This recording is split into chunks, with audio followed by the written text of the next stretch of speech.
Rick Derringer, born Richard Dean Zehringer on August 5, 1947, in Fort Recovery, Ohio, was an influential American rock and blues musician whose career spanned over 6 decades.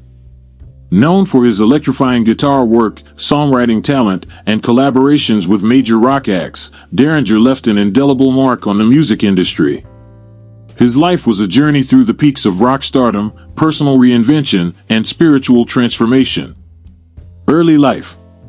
Rick Derringer grew up in a musical household. He formed his first band, the McCoys, in the early 1960s with his brother Randy Zehringer. The band, originally named Rick and the Raiders, later gained national attention. As a teenager, Rick was already showing promise as a guitarist and performer, earning praise for his natural musical abilities. His big break came in 1965 when the McCoys' version of Hang On Sloopy became a #1 hit in the U.S. This early success catapulted him into the national spotlight while he was still in high school. Career highlights. Following the success of Hang On Sloopy, Derringer transitioned into a more prominent role as a guitarist and producer. He collaborated with numerous iconic artists and bands. In the 1970s, he became closely associated with Johnny and Edgar Winter, playing guitar in both the Edgar Winter Group and with Johnny Winter's band. His most famous guitar solo was on the Edgar Winter Group's instrumental hit Frankenstein.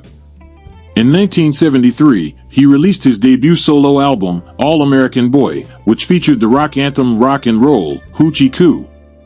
The track became one of his signature songs and was a commercial success.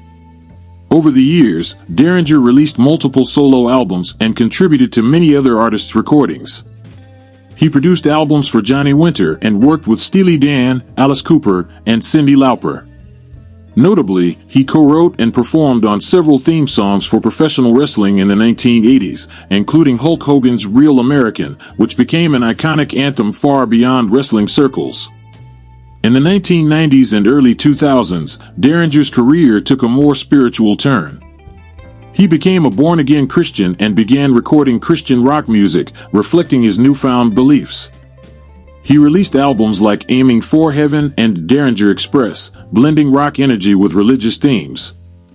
Despite shifts in musical focus, his talent and versatility kept him active in the music scene for decades. Marriages and children. Rick Derringer married singer-songwriter Brenda Jean, also known as Genda Derringer. The couple collaborated musically, and Genda contributed vocals and co-writing to several of Rick's later works.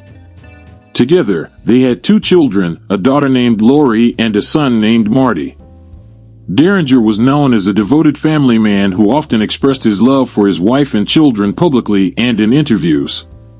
Though his lifestyle in the early years reflected the typical rock and roll culture, complete with the fame, travel, and occasional turbulence, his later life was centered more around faith, family, and grounded living.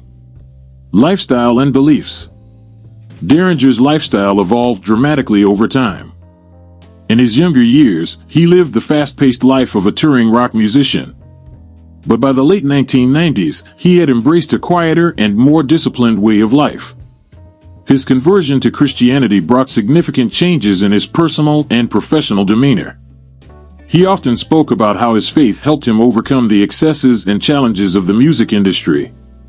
He and his wife Genda became involved in Christian ministry and traveled across the U.S. for musical and evangelical events. Derringer also wrote a book titled Rock and Roll, Hoochie Coo, My Life in Rock and Roll, where he detailed his experiences in the music industry, his spiritual awakening, and his personal transformation. Legal and financial matters. Despite his fame and contributions to the music world, Derringer faced some legal and financial issues in his later years. He filed for bankruptcy in 2013, citing over $1 million in debt. However, he continued to tour and record, maintaining a presence in the music world through small venue performances and special appearances. In 2017, he made headlines when he was briefly detained at an airport for bringing a loaded gun on a commercial flight. He later claimed he believed he was allowed to carry it due to his frequent travel as a performer, and the situation was resolved with a misdemeanor plea. Death. Rick Derringer passed away on May 26, 2025, at the age of 77. His death marked the end of an era for many fans who grew up with his music in the 1960s and 1970s. Tributes poured in from across the music industry, with many remembering him not only for his guitar prowess but for his resilience, spiritual journey, and influence on American rock music. The cause of death was reported as natural causes, though Derringer had been dealing with age-related health issues in his final years. Net worth. At the time of his death, Rick Derringer's net worth was estimated to be between $500,000 and $1 million. While he earned significant royalties and fees throughout his career, a combination of legal troubles, changing musical tastes, and financial decisions impacted his long-term wealth.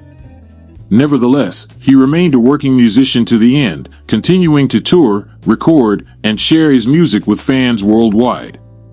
Rick Derringer's life was one of reinvention and enduring talent. From teenage rock star to seasoned producer, from secular icon to Christian musician, his legacy is a testament to the power of adaptability, faith, and the unshakable force of rock and roll. Thank you for watching. Like, share, comment, and subscribe for more videos like this.